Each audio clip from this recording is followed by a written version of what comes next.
안녕하세요. 2025년 7월 24일 목요일 시장 분석 시간입니다. 이해쉬운 K주식 시황 분석 시작할게요. 오늘 코스피? 오르긴 올랐는데 장중에 막 올라가던 그 기세는 어디 가고 거의 다 반납했네요. 네, 맞아요. 코스닥은 아예 하락 마감했고요. 이게 그 장 막판에 나온 한미 2+2 협상 연기 소식? 이게 좀 영향을 준 걸까요? 외국인하고 기관이 코스피에서 같이 샀는데도 말이죠. 상승폭이 크지 않았어요. 네, 그 부분이 좀 아쉽죠. 사실 장 초반에는 분위기 괜찮았거든요.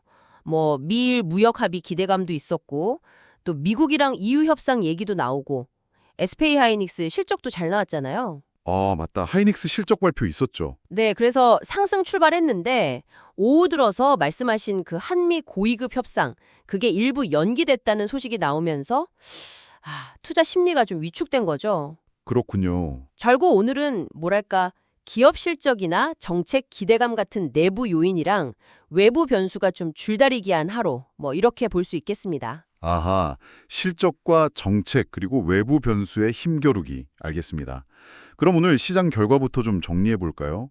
코스피 지수는 어제보다 6.68포인트, 그러니까 0.21% 올라서 3,190.45로 마감했고요. 네, 코스닥은 좀 내렸죠. 3.67포인트, 0.45% 하락해서 809.89 이렇게 끝났습니다. 수급은 어땠나요? 아까 외국인 기관 동반 매수라고 하셨는데. 네, 코스피에서는 외국인이 8,054억 원, 기관이 1,426억 원 이렇게 둘이 같이 샀어요. 이게 벌써 이틀 연속이네요. 오, 이틀 연속 동반 순매수. 그럼 개인들은 팔았겠군요. 그렇죠. 개인 투자자분들이 1조 430억 원어치 순매도했습니다. 이것도 이틀째고요. 코스닥은요? 코스닥은 외국인만 400억 원 정도 순매수했고요. 개인하고 기관이 각각 292억 원, 198억 원 팔면서 지수를 좀 끌어내렸어요. 환율은 좀 내렸던데요. 네, 달러 대비 원화 환율이 어제보다 8.6원 내린 1367.2원으로 마감했습니다. 그 한미 협상 관련해서 좀 불확실성이 있긴 했지만 그래도 외국인 자금이 계속 들어오니까 그게 환율 하락 압력으로 작용한 것 같아요. 외국인 매수세가 이어진 건 다행이네요. 자, 이제 좀 더 구체적으로 종목이랑 테마 얘기로 들어가 볼 텐데요. 그 전에 저희가 꼭 드릴 말씀이 있습니다. 여러분, 저희가 지금 전해드리는 이 정보는 오늘 2025년 7월 24일 마감 시황을 기준으로 만든 자료입니다. 아시다시피 데이터를 집계하다 보면 오류가 있을 수도 있고요. 또 아직 검증되지 않은 분석 방법이 사용되었을 수도 있다는 점은 미리 좀 양해 부탁드립니다. 네, 그리고 가장 중요한 것은 이 내용은 절대 투자를 권유하는 게 아닙니다. 모든 투자의 결정과 책임은 투자자 본인에게 있다는 점 꼭 기억해 주시면 좋겠습니다. 네, 맞습니다. 자, 그럼 오늘 시장에서 가장 핫했던 테마부터 짚어보죠. 2차 전지. 와, 그중에서도 리튬 관련주들 정말 대단했습니다. 이거 왜 이렇게 오른 건가요? 몇 가지 이유가 좀 복합적으로 작용한 것 같아요. 우선 중국 리튬 선물 가격 아시죠? 그게 석 달 만에 최고치까지 오르면서 반등세를 보였고요. 가격이 많이 올랐군요. 네, 그리고 중국 정부가 리튬 생산량을 좀 줄인다던가 수출을 통제할 수 있다 이런 얘기가 나왔어요. 이것도 영향을 줬고 또 미국이 중국산 흑연에 관세 매긴다는 뉴스 이것도 계속 나오고 있고요. 여러 가지가 겹쳤네요. 그렇죠. 그러다 보니 AFW 같은 경우는 상한가까지 갔고요. 중앙첨단 소재는 26% 넘게, 하이드로리튬, 리튬 포워스 이런 종목들도 다 두 자릿수 상승률을 기록했습니다. 2차 전지 안에서도 에너지 저장 장치, ESS 쪽도 분위기가 좋던데요? 네, 맞아요. 그 ESS 중앙계약 시장이라고 이게 한 1조 5천억 원 정도 규모가 된다는데 이 사업이 이제 본격적으로 시작될 거라는 기대감이 커졌어요. 1조 5천억 원 규모요? 크네요. 네, 그렇죠. 특히 삼성 SDI가 전체 8곳 중에 6곳에 배터리를 공급할 거다. 이런 소식이 나오면서 주가가 힘을 좀 받았고요. LG에너지 솔루션도 같이 좀 올랐습니다. 관련 부품 만드는 신성 ST도 8% 이상 상승했고요. 이제 진짜 실적 시즌이네요. 실적 발표 따라서 주가가 막 오르내리는데 오늘은 S&T 에너지랑 HD 현대 인프라코어 이 두 종목의 눈에 확 띄었습니다. 네, S&T 에너지. 와, 여기는 2분기 영업이익이 작년 같은 기간보다 445%, 무려 445%나 급증했어요. 네, 400%요? 네, 시장 예상을 훨씬 뛰어넘는 거죠. 어닝 서프라이즈. 그래서 바로 상한가로 갔고요. 이야, 대단하네요.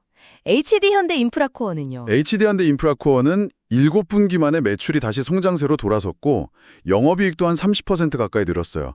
그래서 주가가 11% 넘게 뛰었죠. 덕분에 HD현대 건설기계 같은 다른 건설기계 주식들도 같이 좀 오르는 분위기였습니다. 근데 참 재미있는 게 SK하이닉스요.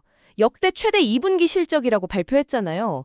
매출이 22조 2천억은 영업이익이 9조 2천억 원. 정말 엄청난 건데 주가는 겨우 0.19% 올랐어요. 거의 제자리 걸음.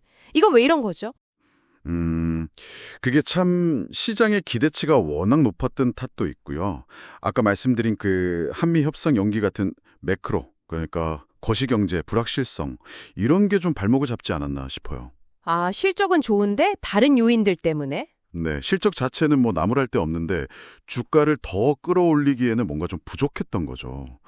근데 또 관련된 종목들, 예를 들면 한화비전이나 미코 같은 회사들은 또 올랐어요. 그렇군요. 그리고 SK하이닉스가 엔비디아의 그 소캠, SOS, AM 기술 공급한다는 얘기도 있던데요. 네, 맞아요. 그 차세대 메모리 패키징 기술인데 여러 칩을 하나로 묶어서 성능을 확 높이는 기술이거든요. 이 소식에 나오면서 TLB 같은 관련주들이 좀 주목받기도 했습니다. 제약바이오 쪽은 좀 개별적으로 움직이는 느낌이었어요. 네, 딱 그렇습니다. ABL 바이오 같은 경우는 곧 알츠하이머 학회 AIIC가 열리는데 거기서 그랩바디 B라고 이게 뇌혈관 장벽 통과하는 기술 플랫폼이거든요.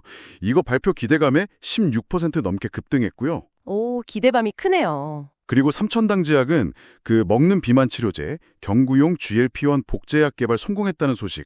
그 모멘텀이 계속 이어지면서 오늘도 5% 이상 올랐습니다. 아, 삼천당제약 꾸준하네요.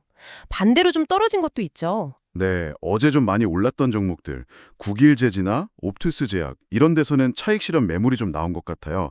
두 자릿수 하락률에 보였습니다. 하락 쪽에서는 신대양제지 낙폭이 좀 커 보였고 정치 테마주들도 계속 힘이 없네요. 네, 신대양제지는 최대 주주가 지분을 팔았다는 소식이 나오면서 19% 넘게 급락했고요. 정치 테마주는 아시다시피 한동훈 전 대표가 당대표 선거 안 나온다고 한 이유로 관련주로 엮였던 태양금속, 태양금속우 이런 종목들이 계속 약세를 면치 못하고 있습니다. 오늘 시장을 좀 흔들었던 그 한미 2+2 협상 연기 소식, 이게 앞으로 시장에 계속 영향을 줄까요? 어떻게 보세요? 원래는 양국 외교부 장관이랑 산업 또는 통상 장관이 같이 만나는 2+2 형식이었잖아요.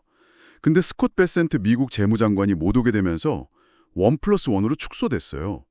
이러면 아무래도 협상 동력이 좀 약해지는 거 아니냐 이런 우려가 나온 거죠. 아, 규모가 줄어서요? 네, 특히 미국 쪽에서 요구하는 투자 규모가 4천억 달러 정도인데 우리 쪽에서 제시할 수 있는 건 1,000억 달러 이상 이 정도라고 하니까 그 차이가 좀 크다는 얘기도 부담이고요. 아, 그 간극이 크군요. 그렇죠. 앞으로 자동차 관세 문제나 이런 게 어떻게 논의될지 좀 지켜봐야 할 것 같습니다.